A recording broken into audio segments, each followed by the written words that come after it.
Hello students, get ready to make this session productive. Today in session, I will explain about Thomas Hardy. Have you ever felt like you're up against something that's just too big?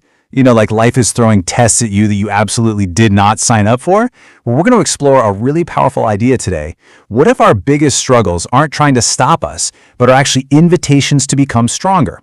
We're going to see this whole idea play out through the incredible story of a man who built a world-famous legacy that, honestly, he never even wanted. All right, so let's dive right in. The big question we're tackling is this. Are the toughest challenges you face actually a sign that you have some kind of special hidden strength to deal with them? It's kind of a wild thought, and it's captured perfectly in a piece of ancient wisdom. So take a look at this. It's a powerful Hindi proverb, and what it suggests is pretty profound. It's saying that challenges aren't just random. They're almost assigned. Like a cosmic vote of confidence, given only to the people who have what it takes to handle them. It totally flips the script on hardship, right?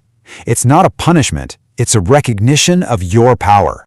Now that's a beautiful idea, but is it really true? Does it actually hold up in the real world? Well, to figure that out, we're going to look at the life of someone whose entire career seems to be Exhibit A for this proverb, even though he fought against it his entire life. Let's talk about Thomas Hardy. And here is the central paradox of Thomas Hardy. We think of him as this absolute giant of English literature, but the truth is, he was a reluctant author. This was a man who secretly couldn't stand the very work that made him famous forever. So, how on earth does that happen? Hardy's story starts with this incredible moment of fragility. When he was born back in 1840, he was so small and weak that the nurse actually thought he was stillborn and just set him aside. Crazy, right? And from that really delicate beginning, he grew into this deeply sensitive person, someone who had this almost spiritual connection to the world. And this slide just perfectly lays out the war that was going on inside him. On one side, you have his true passion, what he lived for, writing poetry and being in nature. And on the other side, you've got reality, his day job. He trained as an architect, and then, he started writing novels, but only to pay the bills. Just listen to how he described the world. He wrote that every single kind of tree had its own unique voice. To him, nature wasn't just a backdrop. It was alive. It was a character, full of emotion and stories. That is the soul of a poet, not some guy just churning out novels for a paycheck. And here's the real kicker. He didn't just prefer poetry, he genuinely looked down on writing novels.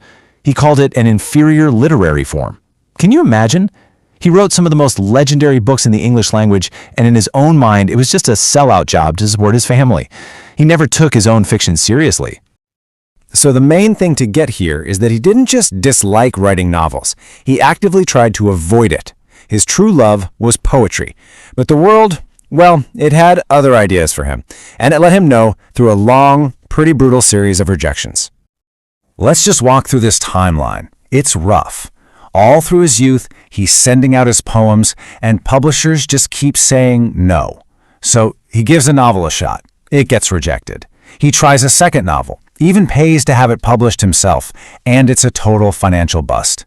It was like every door he actually wanted to walk through was slammed shut in his face. And this, right here, is where the story gets so ironic. After all that failure, success finally shows up. But it's for the one thing he didn't want. It basically forces him down a career path he never, ever intended to take. The big moment came in 1873. One of his novels, A Pair of Blue Eyes, just happened to catch the eye of a really important editor. And all of a sudden, this door that he wasn't even seriously pushing on just started to creak open. And then, the very next year, that door didn't just creak open, it got blown right off its hinges. Far From the Madding Crowd was a monster hit. It gave him everything a writer dreams of: fame, money, security, and a career as a novelist that he now felt completely stuck in. So how deep did this unwanted career go? He ended up writing 14 novels. 14! 14 entire books in a genre he thought was second-rate. And that's not even all of it. He also churned out about 50 short stories. The amount of work he did in a field he didn't even like is just staggering. You see, he was facing this huge difficulty.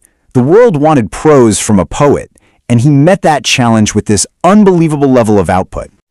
And just look at what came from all that reluctant work. I mean, these aren't just books. These are pillars of literature. Tess of the D'Urbervilles, the mayor of Casterbridge. These are stories that have shaped culture for more than 100 years. And they were all born because he felt like he had to write them, not because he wanted to. So let's wrap this up and bring it all back to that idea we started with. Hardy's life is like this perfect, if completely unwilling, example of that proverb in action. He was given this huge challenge, and he rose to it in a way that left a permanent mark on the entire world. So let's look at this one last time. Difficulties come to those with the strength to handle them. The world demanded novels from Thomas Hardy. That was a difficulty he resented his whole life. But he had the unique strength, the discipline, the talent, that poet's soul to meet that demand in a way nobody else could, and he created masterpieces while doing it. And that really brings us to the final and most important question, the one for you. Hardy's biggest professional fight became the source of his greatest legacy. It makes you wonder, doesn't it? That challenge you're facing right now, the one that feels so unfair, the one you just wish would disappear, what if it's not an obstacle? What if it's the very thing forging the strength you need for your own unexpected legacy? Thanks for watching. For more videos like this, please like and subscribe to this channel.